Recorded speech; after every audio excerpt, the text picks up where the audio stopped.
Bonjour à toutes et à toutes, bienvenue dans Libre Ensemble. On est ravis aujourd'hui de vous recevoir pour un grand entretien avec Arnaud Miranda, docteur en théorie politique, chercheur associé au CEVIPOF et enseignant à l'Université Sciences Po Paris. Bonjour. Bonjour. Arnaud Miranda.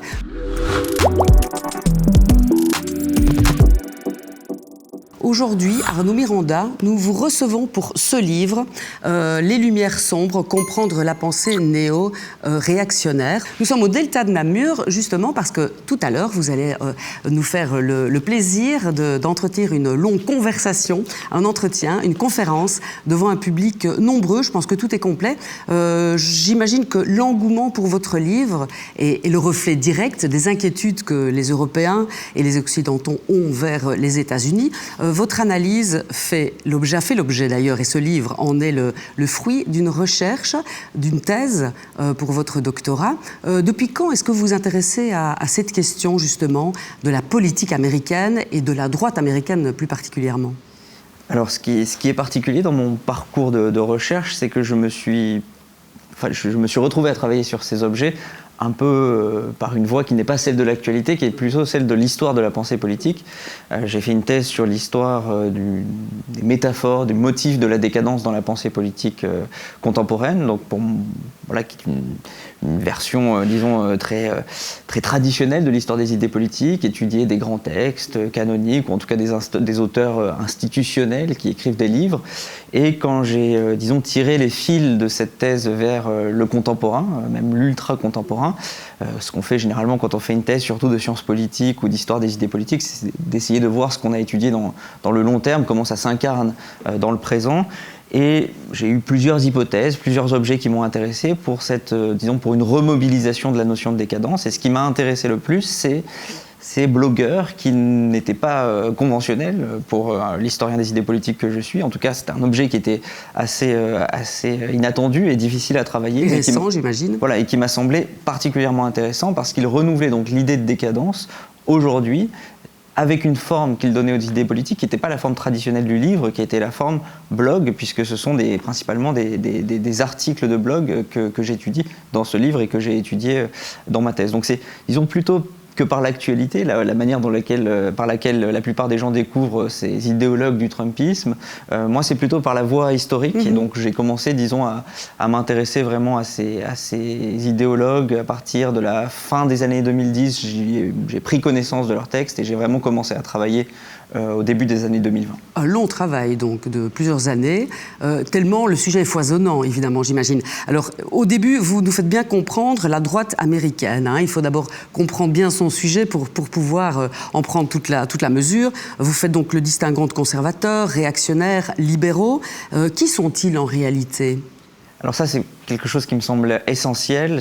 D'ailleurs, ça provient d'une frustration de ma part. Quand j'étais étudiant, j'ai une sorte de frustration à l'égard des concepts comme ça qui étaient utilisés. Pas bien comprendre et dont on parle beaucoup. Qui sont extrêmement utilisés dans le débat public, notamment les termes de conservateurs et de réactionnaires, mais qui n'ont pas de définition fixe, ou en tout cas, même en tant qu'étudiant en sciences politiques, personne ne s'y colle. Voilà, j'avais un peu de peine à trouver des définitions. Alors il y en a un qui en donne une très claire, qui est d'ailleurs un professeur de théorie politique à l'Université de Bruxelles, qui est Jean-Yves Pranchère, que je cite dans l'ouvrage. Ce que j'essaie de poser dès le départ dans ce livre, c'est une distinction donc, que je reprends de Jean-Yves Pranchère, en essayant de la rendre encore plus minimale, parce que la taille du livre l'oblige, mais en opposant le conservateur au réactionnaire, qui en fait consiste en deux attitudes très différentes à l'égard de l'ordre politique, et en particulier de la démocratie. Le conservateur essaie de préserver un certain nombre de valeurs morales, religieuses, politiques dans le cadre démocratique. En tout cas, même s'il n'est pas démocrate, il accepte de composer avec la démocratie. Alors que le réactionnaire a une approche très différente, puisqu'il considère qu'il est trop tard, que l'ordre traditionnel qu'il veut défendre a été saccagé, est beaucoup trop décadent pour être préservé. Et donc tout l'enjeu est de détruire le régime politique dans lequel il vit, autrement dit la démocratie, pour recréer un nouvel ordre politique. Ce préfixe néo. Voilà, et donc le réactionnaire réagit par rapport à son temps et est presque un révolutionnaire de droite, c'est comme ça que le décrit Jean-Yves Pranchère. Il entend recréer un ordre politique, à la différence du conservateur qui lui préfère la stabilité. Et donc là, on a affaire à quelque chose de bien particulier qui est une pensée néo-réactionnaire, donc un retour de la pensée réactionnaire, mais sous une forme un petit peu particulière, puisqu'elle n'est pas comme on a l'habitude de le voir dans la plupart des doctrines réactionnaires, une pensée uniquement du passé, c'est-à-dire réinstaurer un ordre traditionnel légitime qu'on considère comme étant un ordre, par exemple, religieux dans le passé. Là, l'idée, c'est de projeter au contraire un nouvel ordre politique, certes hiérarchique, mais augmenté par la technologie. Et c'est ça qui fait la particularité, c'est ça qui fait le préfixe néo. Les idéologies, les idéologues que je décris dans ce livre, ce sont des penseurs réactionnaires parce qu'ils veulent réinstaurer un ordre hiérarchique, ils veulent le faire en détruisant la démocratie, mais ils ne le font pas simplement en regardant le passé, ils regardent vers l'avenir et ils pensent que la technologie va augmenter l'ordre politique à venir. C'est pour ça que vous les avez choisis, eux, parce que, bon, alors il y a des graphiques, page 32, page 42, extrêmement intéressants, où on voit donc les mouvances, et il y en a beaucoup, des libertariens, en passant par les néoconservateurs, post-libéraux, paléoconservateurs, paléo-libertariens, et puis néo-réactionnaires. Pourquoi avoir choisi ceux-là? Parce qu'il vous semble que ce sont eux qui vont faire notre futur de demain, que les autres ne changeront pas radicalement nos sociétés, mais que ceux-là risquent vraiment d'avoir tellement loin, nous entraîner avec eux? Donc les néo-réactionnaires, ce sont des blogueurs qui apparaissent, une constellation, disons, d'auteurs qui apparaît sur Internet à la fin des années 2000 et qui est le produit d'une histoire très américaine, très états-unienne, puisqu'il s'agit d'une sorte de perversion du courant libertarien, qui est un courant qui vise, pour le faire très simple, à réduire l'État à son minimum. Mais le courant libertarien n'a jamais réussi à s'imposer vraiment politiquement. Et donc il y a eu une forme de déception d'un certain nombre d'intellectuels. Et les néo-réactionnaires sont en fait des libertariens qui considèrent que cette idée de réduire l'État, voire de le faire disparaître, est une sorte d'utopie.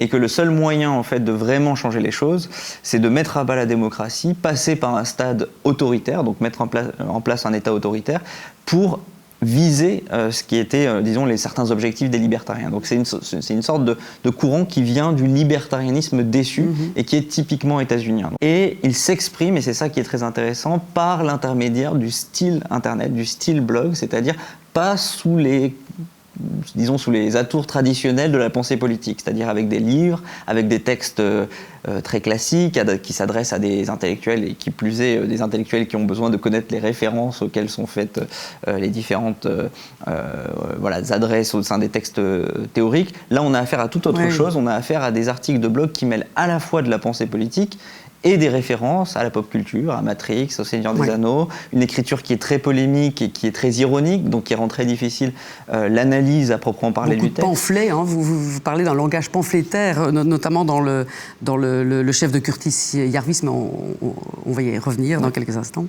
Et donc tout à fait, ce qui est intéressant, c'est qu'à la fois donc, ce courant se positionne par rapport à cette longue histoire des idées, donc c'est une pensée réactionnaire qui se réactualise, c'est une pensée qui se place dans l'histoire du libertarianisme états-unien, mais qui a quand même une singularité, qui est cette expression sur Internet. Et donc c'est pour ça que je m'y suis intéressé, c'est parce que c'est non seulement un courant qui radicalise la critique de la démocratie, qui est clairement antidémocratique, mais aussi qui a cette particularité d'être, pour moi, l'une des premières constellations idéologiques à n'être né que sur Internet. Donc il n'y a pas d'extériorité à ce moment-là. Quand à la fin des années 2000, cette constellation se crée, il n'y a pas de référence à un penseur bien institutionnel, etc. Et ce ne serait pas finalement les résidus sur Internet d'une pensée qui existerait ailleurs. C'est une pensée qui se constitue en ligne. Des milliers d'articles, de commentaires de blogueurs. Alors quand vous dites blogueurs, pour préciser vraiment, ce ne sont pas des influenceurs. Est-ce qu'on s'imagine blogueurs, Internet, ce sont des imbéciles?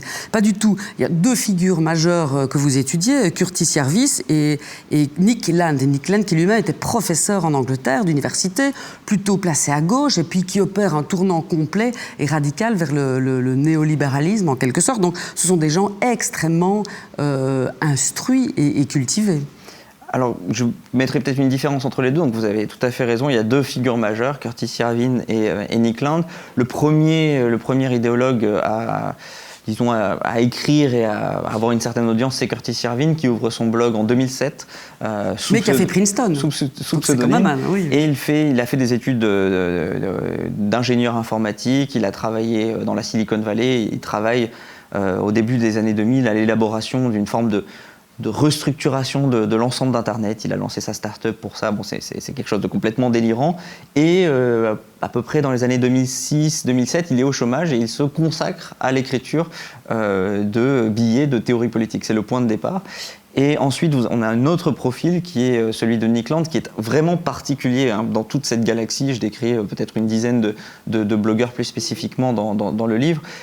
Nick Land est vraiment le plus particulier puisqu'il a cette trajectoire qui l'a mené déjà de l'université à la démission, c'est-à-dire qu'il a été professeur de philosophie à l'université de Warwick pendant les années 90 et il a démissionné en 97, mais surtout il a connu ce virage du deleuzisme, donc l'inspiration de la pensée de Deleuze qui est le penseur majeur pour lui dans les années 90, et une trajectoire qui n'est pas vraiment une trahison brutale, qui est plutôt une évolution vers le capitalisme.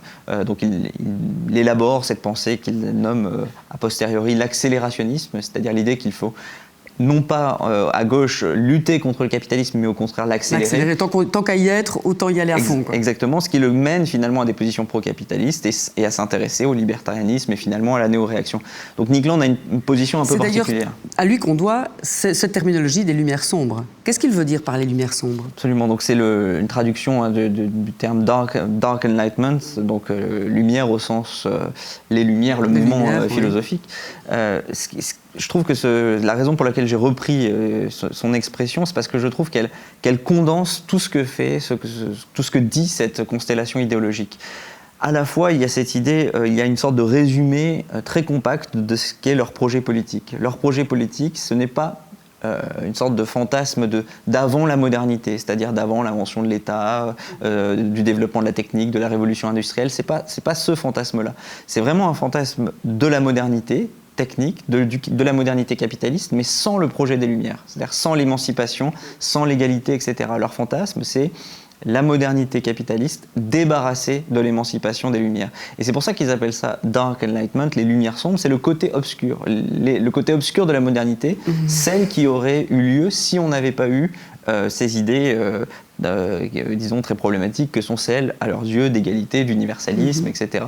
Et donc, il y a aussi dans cette expression, et c'est pour ça que je la reprends, Dark Enlightenment, c'est une référence à Star Wars aussi. C'est-à-dire que c'est le côté obscur absolument, le côté obscur des Lumières. Et c'est vraiment aussi une opposition. On a le Dark de Dark Vador, donc du côté obscur de Star Wars, et Enlightenment qui fait référence à ce courant philosophique. Donc on a cette espèce de choc entre à la fois une conception très canonique de la pensée et le côté pop culture, ou en tout cas culture Matrix, de masse.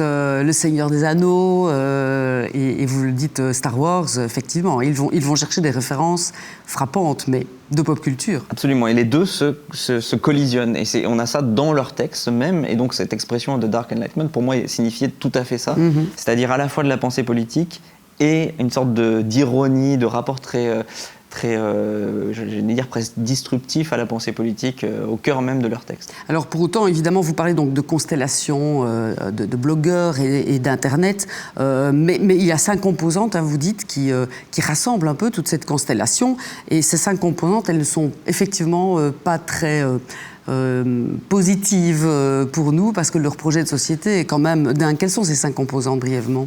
Alors ces 5 composantes, elles expliquent pourquoi on peut parler de pensée néo-réactionnaire. Oui. Les 3 premiers éléments sont relatifs à la pensée réactionnaire plus traditionnelle, c'est-à-dire il y a plusieurs éléments. Il y a une conception, disons, naturelle des hiérarchies, c'est-à-dire l'idée qu'il existe des hiérarchies naturelles et qu'elles doivent être reproduites dans l'ordre social. Il n'y a pas que les races, il y a aussi le quotient intellectuel. C'est le quotient intellectuel pour la plupart d'entre eux, c'est-à-dire pour eux, la meilleure organisation de la société, c'est celle par les gens intelligents. Voilà, où les plus hauts QI sont à la tête de la société.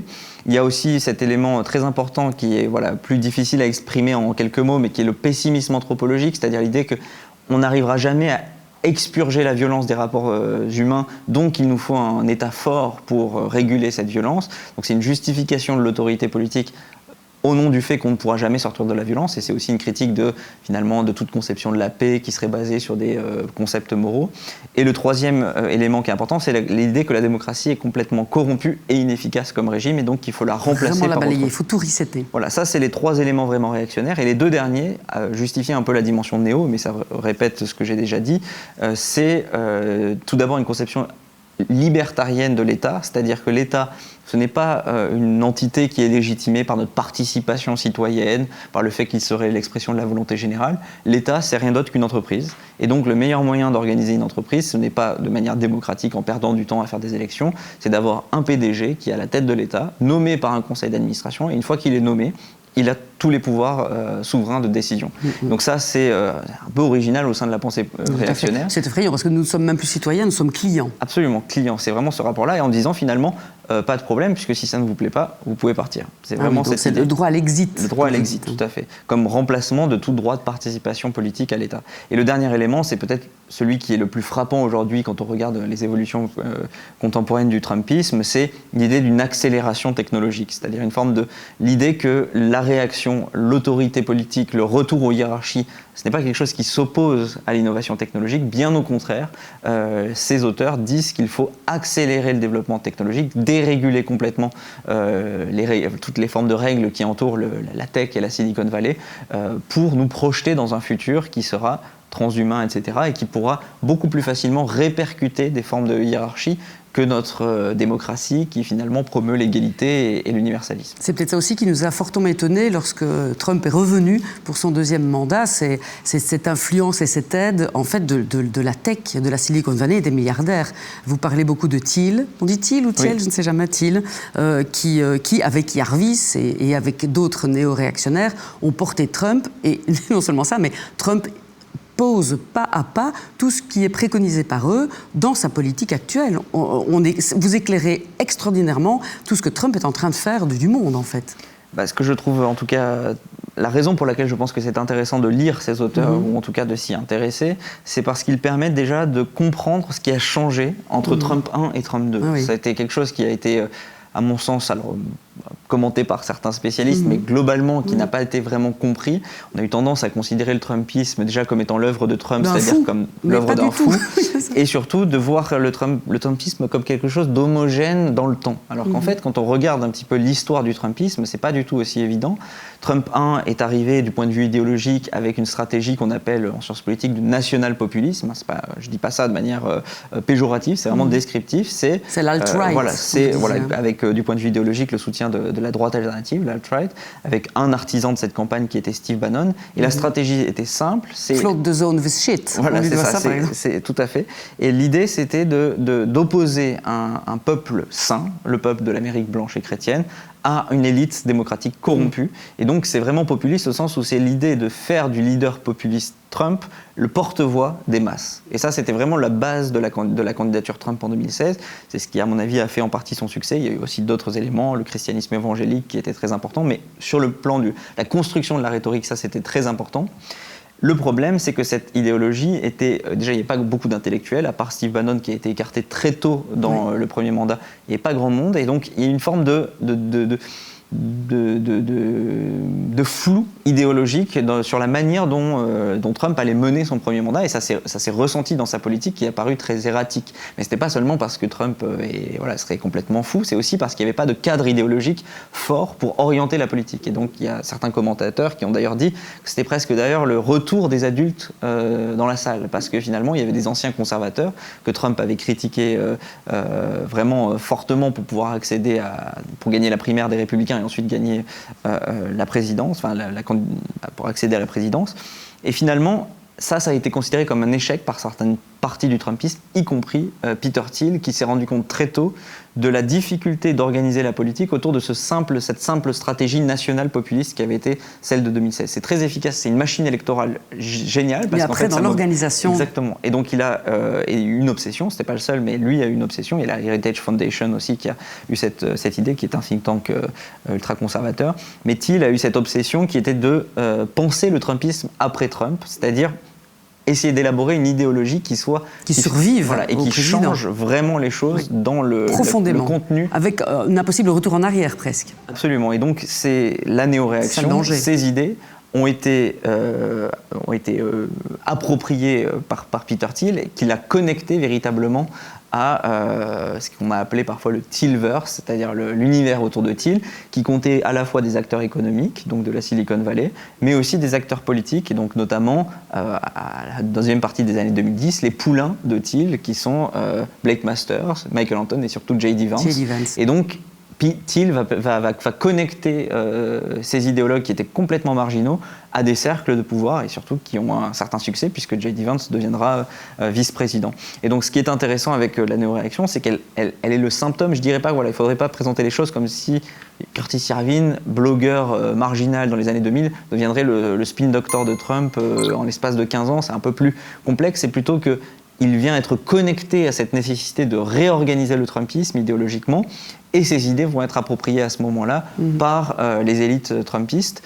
Mais ce qui est encore plus, à mon sens, significatif, c'est que cette visibilité, cette mobilisation de la pensée néo-réactionnaire vient, et le symptôme vient éclairer un mouvement plus général qui est un mouvement qui est le phénomène politique de notre époque, à mon sens, ou en tout cas du point de vue politique et du point de vue du trumpisme et des mouvements illibéraux, c'est cette jonction entre l'illibéralisme conservateur et la tech. Ça, c'est quelque chose qui n'était pas vraiment vu. Ce n'était pas du tout le cas en 2016, c'est quelque chose qui est vraiment nouveau. C'est qu'on a de nombreux leaders de la tech qui font leur virage à droite et qui acceptent de s'allier avec des mouvements illibéraux conservateurs. Et donc on voit apparaître quelque chose qu'on pourrait appeler une forme d'illibéralisme technologique, qui est une alliance entre des grandes figures de la tech qui ont des idées apparemment incompatibles avec les conservateurs, puisqu'ils veulent aller sur la Lune, créer des transhumains, etc., mais qui conjoncturellement s'allient pour effectivement changer de régime et en tout cas mettre à bas la démocratie. Et tout ça très insidieusement, comme vous le dites d'ailleurs, parce qu'il suggère le passivisme, c'est-à-dire que ça s'organise un peu en sous-main. C'est pour ça qu'en Occident, en Europe, j'imagine, on a été, grâce à vous d'ailleurs, très tardivement, c'est qu'en fait, ils ne font pas de vagues. Ils ne veulent pas que la gauche puisse, ou en tout cas les démocrates, brandir, je ne sais pas, une force extérieure pour les contrer. Ils font tout en sous-main. Oui, ça c'est aussi une découverte qui m'a passionné en travaillant sur ce sujet, c'est que finalement on se fait une idée de la politique sur les réseaux sociaux comme étant, finalement vous citiez la phrase de Bannon qui est très éloquente, c'est « flood the zone with shit », donc inonder l'espace public avec de la merde, donc vraiment inonder avec des idées mais vraiment au sens le plus bas, le plus minimal des idées politiques. Donc une version, ce que Curtis Yarvin appelle d'activisme, c'est-à-dire essayer de diffuser des idées pour convaincre les masses de la qualité supérieure du projet qu'on défend. Ça, pour lui, donc pour Yarvin, c'est une erreur. L'activisme, c'est une mauvaise manière de faire, c'est trop croire finalement en la démocratie. Les choses ne se changent pas, selon lui, par les élections, par la masse, ça se change par les élites. Et donc la manière dont il utilise les réseaux sociaux, c'est, en tout cas son blog à l'époque, c'est avec une stratégie qu'il appelle passiviste. C'est-à-dire, il ne faut pas se faire repérer par les ennemis, parce que sinon on alimente le système immunitaire des démocrates. Et ça nous empêche de travailler véritablement au projet. Et finalement, on prépare le retour de bâton. C'est-à-dire qu'on donne déjà les armes en amont à ceux qui vont devoir combattre notre projet politique quand on sera au pouvoir. Et donc, il élabore une autre stratégie qui consiste à dire il faut qu'on nous prenne pour des idiots. Et donc, cet usage de l'ironie, cet usage de l'humour, etc., est théorisé comme une manière de ne pas être pris au sérieux par les mauvaises personnes pour eux, c'est-à-dire par les démocrates et par les gens qui pourraient, être menacés par ces idées. Et donc, l'idée, c'est de créer des petites communautés de gens à haut QI, etc., selon eux, l'élite intellectuelle, qui ensuite se connectera aux élites politiques et saura avec cette idéologie bien bâtie, saura les convaincre qu'il s'agit du bon projet. Et donc, quand ces élites politiques arriveront au pouvoir, elles feront un coup d'État non pas massif qui mobilisera la totalité de la population, mais un coup d'État par le haut, une sorte de changement de régime qui sera... Un reset, comme vous le dites. Exactement, ce qu'ils appellent un reset ou un reboot, c'est-à-dire vraiment de redémarrer la machine. Vers une nouvelle société, une humanité nouvelle, vous dites même. Alors, dans un premier temps... Un monde post-politique et une humanité nouvelle. Dans un premier temps, un État restructuré, donc débarrassé de la bureaucratie, débarrassé de la démocratie, des élections, etc. Un État conçu comme une entreprise, et ensuite, cet État conçu comme une entreprise a vocation à innover, déréguler l'innovation technologique. Parce qu'on comprend mieux pourquoi, quand Trump est arrivé, il a fait une razzia évidemment sur toute l'administration et toute sa politique a été basée effectivement sur ces idées-là. Alors certaines idées plus précisément, ont été repérés comme étant la réappropriation des thèses de Yarvin. C'est pour ça d'ailleurs qu'on a commencé à entendre parler de Yarvin à partir, je dirais, de fin 2024, début 2025. Il a été interviewé par le New York Times en janvier 2025. C'est un événement majeur, c'est la création du DOGE, le département d'efficacité gouvernementale, qui est une sorte d'entité para-étatique à la tête de laquelle Trump nomme Elon Musk pour... Initialement, l'objectif était de diviser par 2 le budget fédéral américain, donc ce qui est complètement hallucinant. Mais vraiment, c'était une idée qui était telle qu'elle défendue par Curtis Yarvin. Et donc, quand les commentateurs, les journalistes se sont intéressés à d'où venait cette lubie de créer une entité, ils se sont évidemment tournés vers Yarvin. Il y a eu d'autres éléments plus tard qui ont été aussi marquants, notamment lorsque Trump avait parlé de faire de Gaza la Riviera du Moyen-Orient, qui était en fait une sorte de réappropriation d'une idée de Yarvin qui était de régler le conflit israélo-palestinien en faisant de Gaza une sorte d'entreprise envirant tous les Palestiniens, en leur donnant une sorte de compensation financière, enfin bref, un projet qui paraissait complètement loufoque, jusqu'au moment où Trump s'est réapproprié les termes. Il y a même eu un début de projet pour le mettre en place. Bien heureusement, ça n'a pas eu lieu. On arrive à la fin de cet entretien, mais rapidement, il y a aussi évidemment toute la vision de l'Europe. On comprend mieux pourquoi les États-Unis laissent aussi de côté l'Europe, qui ne les intéresse plus du tout, et qu'ils les laissent même se débrouiller avec Poutine. Et il y a toute cette pensée que l'Europe n'a qu'à se débrouiller elle-même et qu'elle redeviendra presque néo-réactionnaire d'elle-même, puisqu'elle n'aura plus de grands frères pour la protéger. Alors ce qui est marquant dans leur vision de l'Europe, c'est déjà que l'Europe est finie. Ça, je pense qu'en tant qu'Européen, c'est ce qui frappe le plus, c'est la conviction, mais je dis, c'est même pas une conviction qui est martelée, c'est une sorte d'évidence pour eux que l'Europe, c'est du passé, qu'elle est complètement décadente, qu'elle est, alors aux yeux de Nick Land, par exemple, complètement...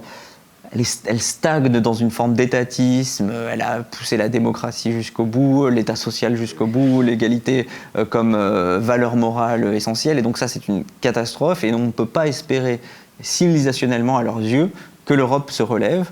Et donc la seule chose qu'elle peut espérer, c'est d'être une sorte de marge de l'Empire américain. Ça, c'est le seul espoir pour un renouvellement de l'Occident, aux yeux de Land en particulier, mais des autres néo-réactionnaires, ce sont les États-Unis comme seul pôle de réaccélération du capitalisme, de réaccélération de l'innovation technologique. Et l'Europe est déjà finie.